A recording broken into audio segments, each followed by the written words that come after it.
Folks, you've got to learn to compete. See, I really believe life will give you what you compete for and what you fight for.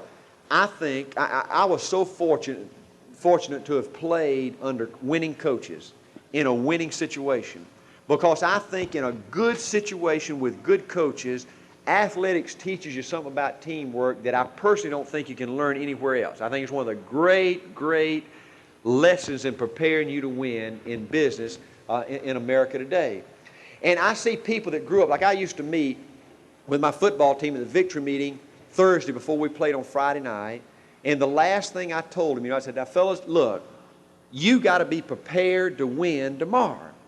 Now, if you think those guys in the wrong color jerseys are going to roll over and play dead, you're going to get the shock of your life. Because you know what they're going to try to do? They're going to try to knock your dadgum head off. Now, if you want to win, you got to put that uniform on and strap it on tight, and you got to be ready to fight. They're not going to give you this game. Well, see, we grew up in that kind of environment. And yet I see adults now go out there every day. They put their uniform on. Think about this now, folks. They put their uniform on. They get up and go to work, and they just take it. They just take whatever crap comes along. They just roll by the punches, roll with the punches, flow with the... You can't do that. See, everybody would love to be wealthy. Everybody would love to be successful. Everybody would love to be financially independent. But if you're unwilling to go out there and compete for that, then folks, it won't be yours. You got to go out there, put your uniform on and fight and drive and push. You get up and go to work. You bounce back from defeat. You keep fighting. You don't let anything whip you. I see people right now today at AO with frustrates the stink out of me. I used to have my football team in our locker room. When you came in, we had our goal was to be state champ. That was our goal. Like your goal, I hope, is to be financially independent, okay? And you put a dollar figure that. That should be your driving purpose in being with A.O. Williams, if you're full-time especially. Well, you're not going to accomplish that goal, and we couldn't accomplish this goal in 2 or 3 years. I mean, you got to work up to that, right? And now once you have your dream, once you have your big goal, then you win by having little goals that you can accomplish in 30 days or 90 days, right?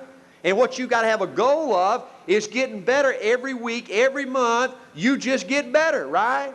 And then if you keep getting better, then all of a sudden you're going to win. Okay? The last thing I reminded our kids before we went out Thursday, before we went out to do battles on Fridays, I had goals for them. I said, now fellas, if we go out now tomorrow and we have a great effort, you play better than you've ever played, and we have a great offensive effort, we beat them by 21 points, or we have a great defensive effort and win and we don't let them score, then we've gotten better and we're closer to our goal, and we're going to reward ourselves on Monday.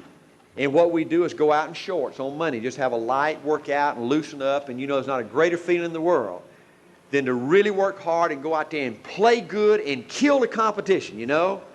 And then Monday you're going out there in shorts and you're prancing around, you've had your name in the newspaper, your little girlfriend up there on the hill looking at you, you know. Man, that's living, you know. So I said, you go out there and play good tomorrow and kill the competition. We go out in shorts on Monday. I said, now let's say we go out there tomorrow and just show up to work and we just give an average, ordinary effort, and we don't beat them by 21 points or we let them score. We go out in full pads on Monday.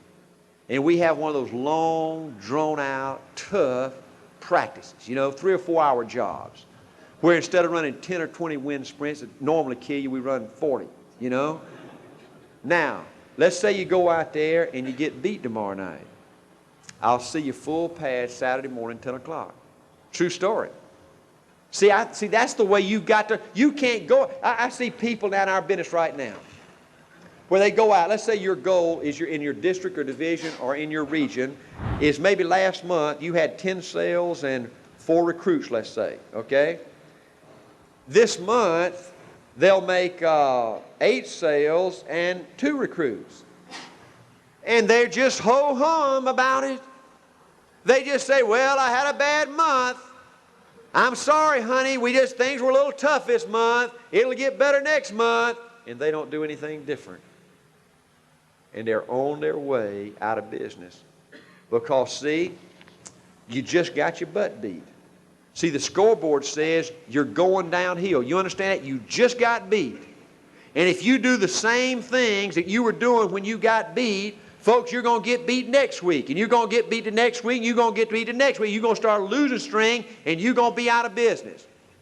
So when you get beat, what you've got to do is immediately punish yourself and immediately do more to get you back on a winning streak. You've got to learn how to compete. See, you got to understand that in sales, income is a result of doing the right things on the front end. If you get a $2,000 paycheck this month, and that's what you needed to make, then folks, that $2,000 is paying you for things you did in the past, right? I understood early in the ball game that you've got to manage activity. If you worry about paychecks, you're going to get killed in this business. The two things that generate paychecks for you is recruits and policy pickups. And every week, if you've got tons of recruits and tons of policy pickups, your paycheck is going to be okay. I'll bet you, folks, it's been 12 or 13 or 14 years since I've looked at a paycheck, since I've looked at a commission statement. Everybody in this room probably studied the commission statements more than I have, because I understood early in the ball game and that's back when I wasn't making no money. I understood that I was on the verge of being out of business all the time, and I didn't have time to sit there and worry about those paychecks, But I had to get out there and recruit and pick up policy and keep that hopper full, and I found out that as long as I worked at the right things, the paychecks took care of themselves. And when I started sitting there worrying about the wrong things, my paychecks went down. Let me show you what I'm talking about. Let's say you're a new RVP or you're a district or division leader right now. I think what you ought to measure in a reward and punishment program is your personal activity. And I think you ought to work on recruits and policy pickups. Let's say in your division, last month you had 4 recruits and 15 sales, okay? Well, that's really not important right now for you. What's important is how much personal activity you had, okay? So I had weekly goals, and what I did was this. I looked at my activity from 9 o'clock a.m. on Monday until Friday at 5 o'clock, 5 p.m. Now, I wanted to accomplish my goals in that time period. And if we didn't have a fast start school or something on Saturday and Sunday, that if I did good, if I won, like I gave my football team in shorts on Monday, I'd take off and spend time with the family. Now, if you're working on Saturday, it's a great day to work now. We're doing a lot of fast start school, a lot of opportunity meetings, a lot of training programs, a lot of times to work, good time to work with your part-timers because many of them are off, okay, and they can go with you on Saturday. Then you would reward yourself on another day. You take Wednesday off or Thursday or whatever, okay? But reward yourself if you do good.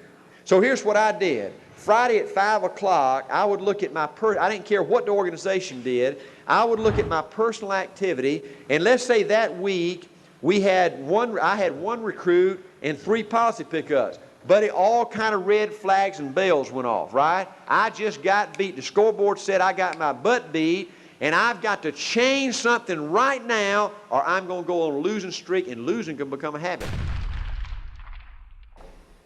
And folks, it'll drive you out of business, okay? And so in this business, what you have to do when you lose, you've got to punish yourself.